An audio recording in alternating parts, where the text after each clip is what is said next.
Hi everyone, Just Fix here and welcome to my channel. I thought I'd kick this channel off with a quick little speed build of a nice little house that I did in Glimmerbrook.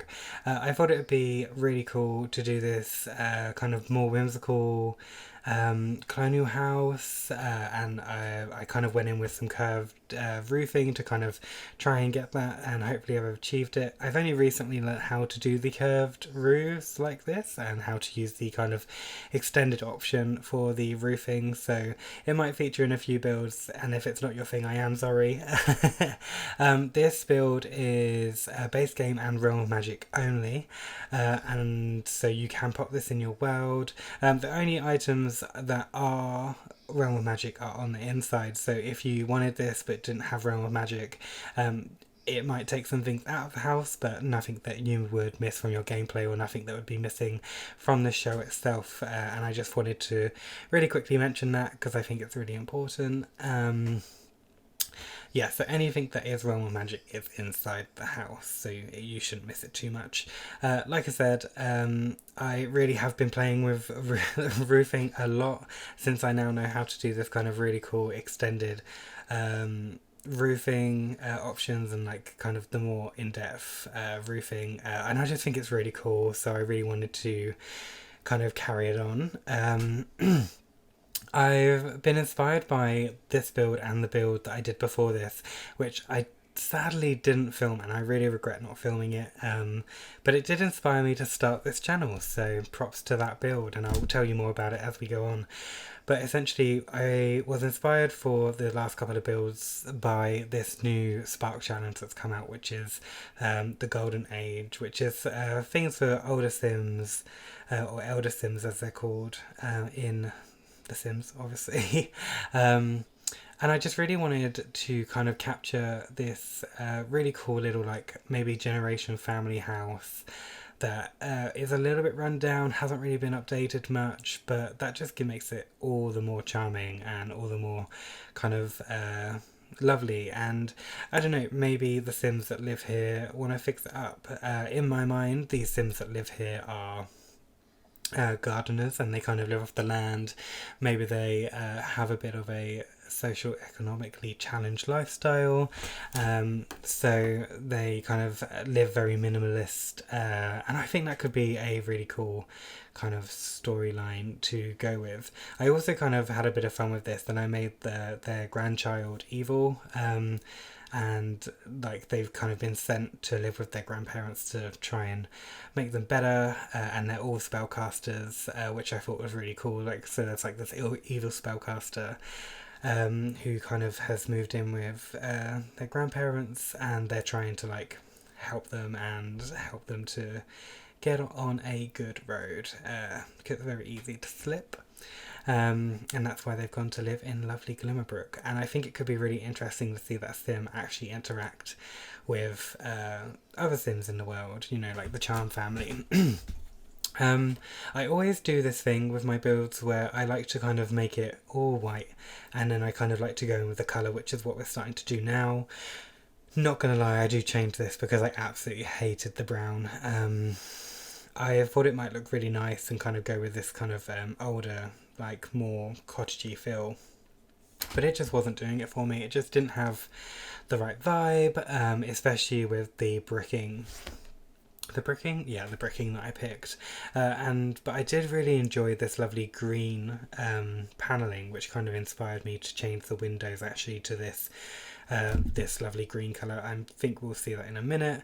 But yeah, I just really wanted it to be a bit different and a bit, you know, you see lots of like white colonial houses and things like that, and I just wanted this one to be a little bit different. It is Glimmerbrook after all. I feel like you can take a bit of creative liberty when you are in Glimmerbrook because it's full of magical creatures. So I wanted this to kind of be represented, and I was kind of inspired by the driveway for this. I feel like it had like this massive driveway, and so the house that it led up to would have to be quite grand. but I didn't want it to be too grand because it wasn't a big plot. Um, yeah, I guess I kind of thought that maybe the Sims that live here were gardeners or something, and they kind of lived off the land. And I just thought that would be a really fun story to kind of play out, especially with this evil teen that kind of resides here as well now. I'm just starting to kind of place down doors and things and think about what's going on. Upstairs, we're going to have a teen room and we're going to have a little storage cupboard, which is the two squares there. I don't know what your views are on storage cupboards. However, I do kind of feel that sometimes they are a bit of a waste of space, but if you've got two squares that you're not going to do much with, sometimes it's just nice to put a bit of some doors there. I feel like it makes it look more realistic and kind of adds that kind of vibe to it. Picking the door there was also really difficult. I don't know if I stuck with that door, but yeah, I couldn't really pick between that and the square one. It was really difficult for me. We're just going in and kind of putting the flooring down. Again, I really wanted just plain flooring. I tried to do this thing with like an island counter in here, but I really didn't like it, and I just felt it would look better kind of going straight across and there being quite a hard divide there. Yeah, back to some of the eaving because I really couldn't decide what to do here, but we got it in the end, and that's what matters. So I'm not gonna lie, I am really enjoying these Spark challenges that the Sims 4 are coming out with. I think they're kind of pushing me to do new stuff with my builds and think more creatively and think kind of outside the box. I didn't enter the last Spark challenge, but this one just really caught my eye and I just really felt like I had to get involved. So the entry that I submitted, like I said, isn't this one. I'm happy to do a tour of the other one, but what I decided to go with was this like little witch's cottage that had like a secret entrance to her lair, and then from the outside she was a very standard sim who just lost her husband. He laughed himself to death because he had such a wholesome life, and I just thought that was like quite a kind of nice story for him, especially how kind of short-lived it was in The Sims, because I kind of just made these Sims for this build essentially and put them in the house, and I haven't really done much with them, but essentially what I wanted to do was she became a witch, or a spellcaster I should say. She became a spellcaster to kind of return her husband to life and to see if there was anything that she could do to bring him back, and she's kind of going to play that storyline and see if she can bring her husband back. And the reason I kind of liked it is because the witch's lair, or the witch's cottage as I called it, it's very like higgledy piggledy, and it's very just out the way, and the idea is that like no one really goes there, and I just thought that was really cool. Like no one really ventures there. People hear the rumours of this witch that lost her husband, but they don't really ever talk about it. And yeah, the house is just full of lots of clutter, and if people want a tour, like let me know below, because I am happy to try and sort that out, because I think it would be really super fun, and maybe even a bit of gameplay. I don't normally do gameplay because I feel like I'm much more of a builder in The Sims, but if it's something that people wanted or were interested in kind of me doing, like this story of her finding this potion or this spell to bring back her husband, I would happily do that, because I think it would be really fun and a little bit different.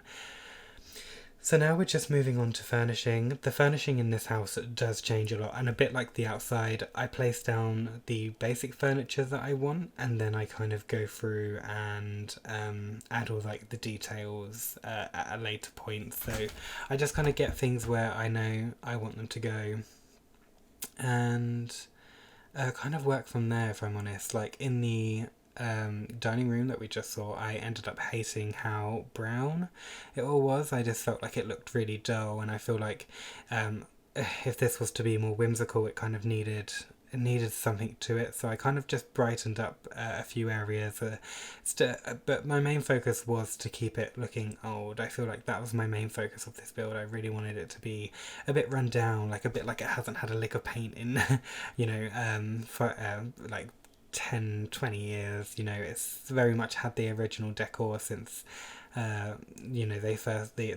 this family first moved in, because I feel like that's something that I remember a lot from my nan's house. You know, she always had this quite old looking wallpaper, and you know, it suited it. It suited it like it by, you know, um, yeah, I don't know. I don't really know what I'm saying, but it kind of just suits this kind of older feel. However, I do have to like more of a modern extension on this, just because I think extensions are to be modern. So I did end up changing that. Like I said, I did change these chairs. I felt like these ones were too big, so I ended up going for the smaller ones. I just feel like they looked much better. And then started just think about vegetation to go around the house. But again, that comes in later. It's just the way I work. um, I really like shrinking these down as well. I did change this one to a little like gas burner light, like oil lamp, just because I thought it was a bit more cutesy. But with the other one, the reason I shrunk it down is because I kind of like the idea of these crystals floating. I just think like that's just a really cool little touch. So I went with it.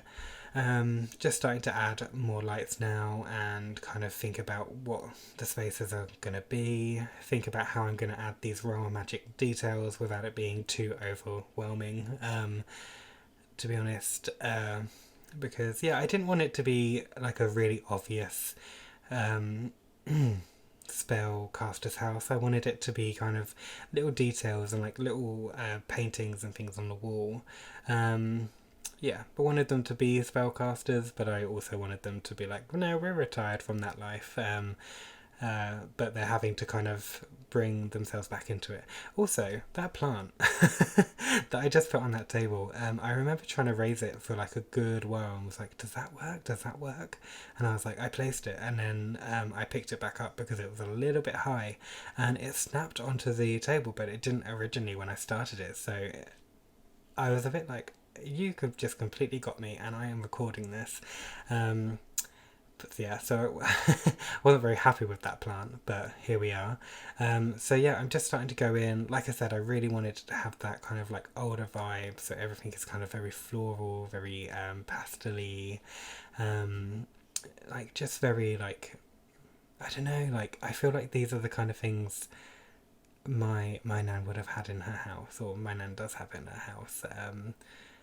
And I just really like that vibe. I just think there's something like that's really special about being able to kind of see that in the Sims. Just going into the conservatory now, I thought it'd be really cool to have this like little bar area with some stools, because the view from this house is absolutely lovely, especially in this like absolute sun trap of a room. I mean, hello. I would not leave this room if I had this in my house. I just think there's something that's really quite lovely about it, especially like when the details get in here, which, not gonna lie, there isn't a lot of details, but there's a nice rug, and you know, I put down a coffee table and a plant.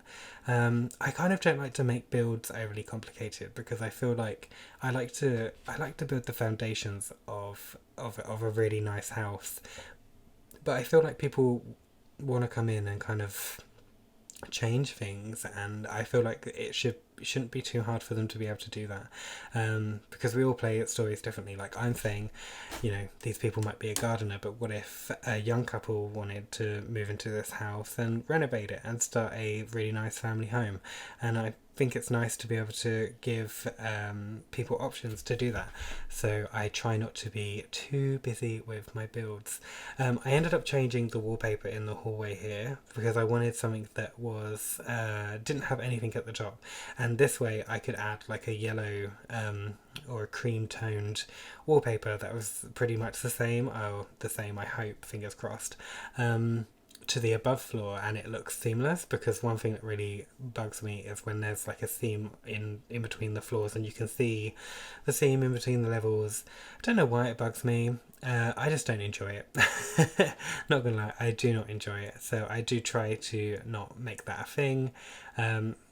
just going into the bedrooms now, again, very plain, because I think that it's really important for people to add their own details. Like, you might want to take the chair out of the corner of this room and replace it with a guitar, or you might want to revamp this room entirely. I think bedrooms are really unique spaces to Sims, so creating and having a space that is tailored to your Sims when you move them in is more important than me kind of building this whole story for you, because you know, your game, you are the storytellers, not me. So originally I kind of had this idea of this being like a kid's room, like two children, but I just wasn't vibing with it.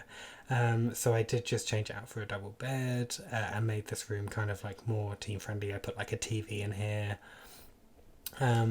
which I don't know if I really like, but I did like the vibe in the end. I like that everything in this house is very calm and very kind of green and kind of very natural. And I kind of, if you were to put spellcasters here, I feel like it kind of builds a picture of what those spellcasters would have been like as people.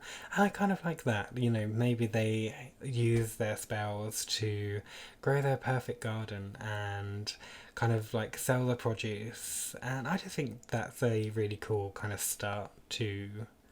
uh, start to this, yeah, start to this build. But like I said, you might want to completely renovate this place and actually turn it into something that's like super modern or just a bit more with the times. But like I said, I was keeping it kind of quite dated and quite old, and I think it worked.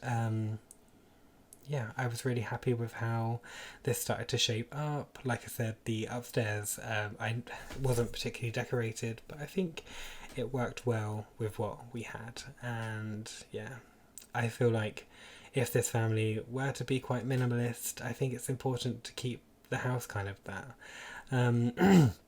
So now we're just kind of going in with some details, and I'm putting, this is where the Realm of Magic stuff really comes in. So this is where, you know, if you were to download this house and you don't have Realm of Magic, it wouldn't matter too much, because a lot of it is in the detail of the walls and the paintings and the pictures. But like I said, a lot of them were just, what's the word I'm looking for? Yes, we're just base game kind of objects and base game art to kind of keep it simple. And yeah, I kind of just wanted I wanted there to be lots of art, like lots of kind of historic art behind this house, like, and maybe that's where the money is, you know, maybe they've invested in loads of paintings, and so if you were to kind of do this place up, you know, you could sell the paintings, and that's how you would get the money to do that, which could be a really fun challenge, actually, to sell the paintings and just use the money that you make to what's the word, to kind of renovate. Maybe that's a cool little storyline, but I will leave that for you to decide. Yeah, and that's what I kind of did. I just went in and kind of added plants, and I really wanted to keep this green theme. I just felt like it would go really cool with who these Sims might be. I think in my kind of dream house, I would love an island counter like this, just something that's really big and spacious. I don't even think I'd use the dining room table. I just think I'd always sit at the island counter having breakfast. It's probably one of my big dreams to own a house with a island counter, which, as I'm saying it, I know how ridiculous it sounds, but I feel like I'd be like, Mum, I made it. I've got an island counter. I have made it, Mum. Yeah, I'm just kind of moving some of the drawings around, starting to add the potted plants into places and think about the art. I thought it'd be really cool in this room as well to have drawings on the wall. Maybe like a potential storyline is maybe these are the drawings of the demons that are kind of haunting the boy, and he's on a mission to kind of become good, but he's got these kind of demons, and I know that there aren't demons in The Sims, but I don't know, I kind of enjoyed that storyline. Like, maybe he's on a bit more of a mission to find himself and to learn a bit more about himself, which I think could be quite nice. Not much detail in the hallway. Really regret not putting a rug out here. I think I just forgot, so I am sorry about that. But yeah, I thought it was just a really simple hallway, and now we're going on to like the ensuite bathroom, which I didn't play test, which I now am kind of regretting doing, because as I'm looking, I'm kind of going, would you be able to use that bath? And I hope the answer is yes. However, if not, I do apologise, and I can change that. I might actually go in and edit that just after this. But yeah, just kind of adding details. Again, nothing too ludicrous in the bathroom, just your really standard kind of bathroom. I don't know about you, but my nan always had potted plants in the bathroom. Yeah, I feel like she always had like a potted plant or like a succulent on the windowsill or something. So I kind of wanted to do that as a bit of an homage to my own grandparents. And then we are here just putting in some flowers around the edge, which I think looks super sweet and just kind of really ties it together. And then we're going to go in with some foliage just after this. I think some of it I do add off camera. But yeah, just to note that there might be some more trees and bushes if you did decide to download this. I think one thing as well, I didn't add a banister to the staircase, but I did add a banister before I uploaded it to the Sims gallery, so do not fret, there is a banister. There will be no people falling down the stairs in my game, absolutely not. And when you download it, hopefully not yours either. So yeah, just kind of really wanted to stay with simple trees that were already kind of in the area. And I think trees look a little bit odd in The Sims without something around the bottom of them. I just don't like the harsh finish, so I like to try and put some daisies and things just around the bottom to make them look a little nicer. And as we're going on to it, I did realise I put this mailbox down. Apologies, I have switched out. So if you do have this pack, I think it makes a great little addition. I think it's the Get Together pack that this one comes part of, but I did switch out just for just a plain letterbox, so apologies for that, but that won't be in the final build. So I'm going to start wrapping up this video now. I really enjoyed how this turned out. I think it turned into such a cute little house. I really hope that you've enjoyed it as much. If you have, please feel free to like and comment below. It'd be great to hear how you might live in this house and what your Sims might do, and yeah, that would be really intriguing to me, so please feel free to leave me a comment and tell me how you might decide to live in this house. Thank you again for watching my video. Please do like, comment and subscribe to my channel, and I look forward to seeing you in the future. Bye!